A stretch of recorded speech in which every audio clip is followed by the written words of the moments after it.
Madam Secretary, would you please call the roll? Mrs. Butler? Here. Dr. Dorrance? Here. Mrs. Parker? Here. Mrs. Ross? Here. Mrs. Spangler? Here. Mr. Stoll? Here. Mrs. Wolfmeyer? Here. 7 members present. Agenda item number G, proposed action that the rules and policies of the immediate past board be the rules and policies of the new board. Motion for approval. So moved. Second. Please call the roll. Mrs. Butler? Aye. Dr. Dorrance? Aye. Mrs. Parker? Aye. Mrs. Ross? Aye.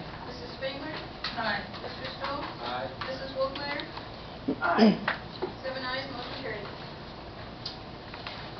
Agenda item H, presentation by audience on action item. We have not come to place on the agenda where members of the public may address the school board on a specific action item. Each speaker will give his or her name and address and identity and identify the specific action item he or she wishes to address. Not more than 5 minutes may be allotted to each speaker and no more than 20 minutes to each subject under discussion except for the concurrence of the majority of the board.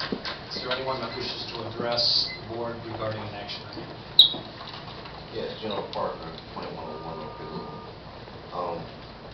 In regards to speaking to these action items, I've noticed in the past people ask for more time to speak, and they haven't been allowed to at the discretion of the board president.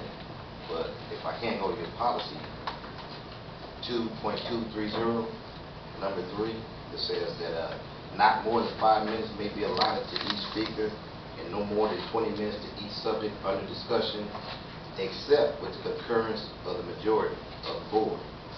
Now, these are your policies, okay? But if you don't even ask the board whether or not they concur or even take a vote on allowing people to be extended that privilege of having more time, I believe you're asserting your authority. But anyway, go back on to the action item I want to speak to. I guess we're going to speak to the votes that's being taken tonight. So, President and Vice President. I've been hearing a lot of talk that Martha Ross should be voted in as president. Okay, that Dr. Dorrance has this would be an unprecedented second and third term. I also want to remind everybody that the way this was done last year, I still believe is very improper. And for you guys to go ahead and change the rules at the last minute, because Martha Ross would have been the only one who would have had the requirements to be president at the time, but you just didn't allow her to want to be president, okay?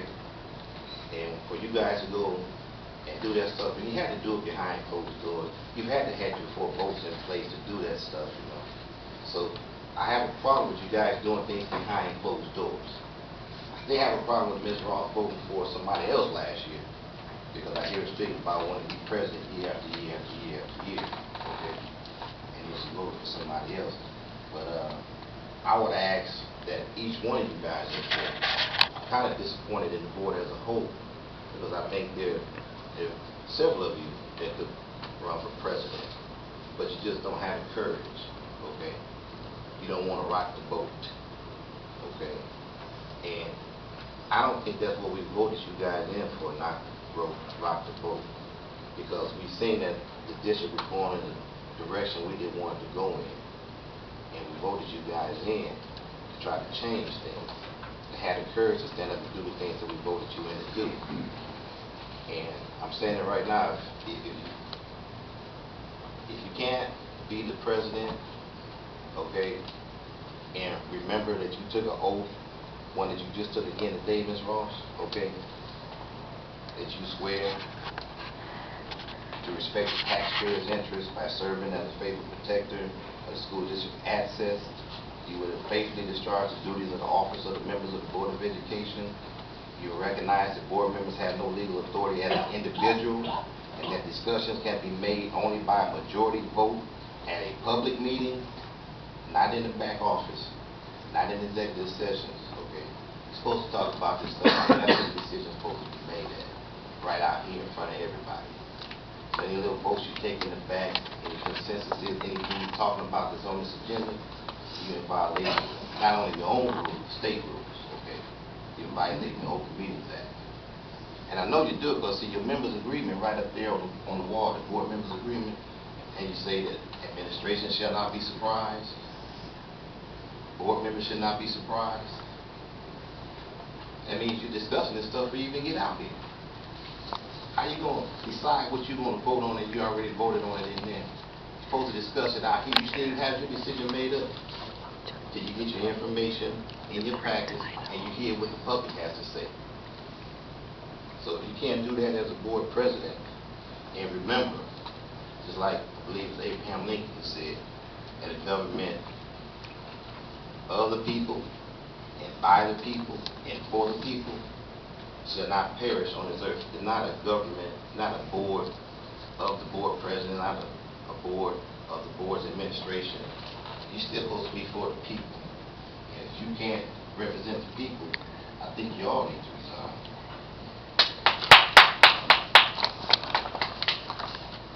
Terry Knapp, 922 West Wilshire Drive, Peoria. I echo those comments. You know, I've seen what goes on here, and when you talk about if everybody's doing their job, everyone here sitting at the Horseshoe is capable of being board president. The people in each of your districts has elected a capable person who is, obviously, Ms. Ross was just reelected again, so I mean, her constituents obviously feel she's capable.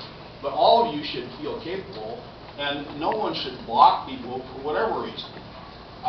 You know, Dr. Gorins has served faithfully and spent a lot of time and done his job, but you know, all of you are capable.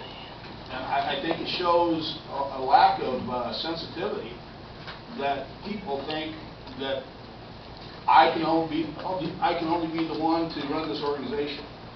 You know, when I was president of Teachers Union and Mr. Schieffeling became president, you know, he became president. I'm not the president any longer.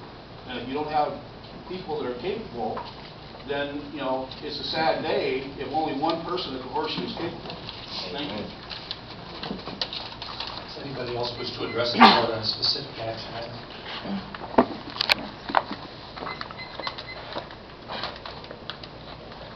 Good evening. My name is Linda Nolan. I live at 5508 North Stephen Drive. I don't know whether it's an action item tonight, but I'm concerned that today is July 7th, 2008, and our school community, we're talking about involving our whole community. They're still unsure of what the days are going to look like this next year. Excuse me, that is not an action item tonight. But if we want to move on to addressing the board on any topic, if there's nobody else that wants to address an action item, I'll allow you to just continue and we'll go on to any topic. Okay. Well, I just am concerned because I've received several emails, and this is about the extended school day and what's going to happen. And has the school calendar been adopted? Has the community been aware of what's going on? Are we going to have a 45-minute shortened day every day? Are we going to have 90 minutes? Are we going to have 45 minutes? And I just think our parents deserve to know what's going to happen since it is July 7th, 2008. Has a plan been approved by the state? And if it has been approved, have we addressed the inequity with the fifth graders who are sitting in primary buildings and fifth graders sitting in middle school?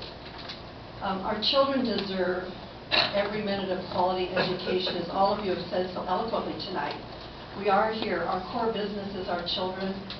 The best education we can give them, and I know I've worked very hard. And I always see the glass as half full. Those people who know me know that. I'm fighting for children all the time, and it seems to me that our kids deserve every quality minute they can have with those teachers who they are with. And to me, the only option of giving teachers more time to collaborate is to lengthen the school day and somehow spend a year, the year 2008, 2009, saying we can develop a good program. I think teacher collaboration is a phenomenal idea. I worked on a team when I was at Roosevelt with sixth grade teachers. We incorporated all of our time, but we chose the time in bed. We chose our own time. But I think to do it effectively in all buildings,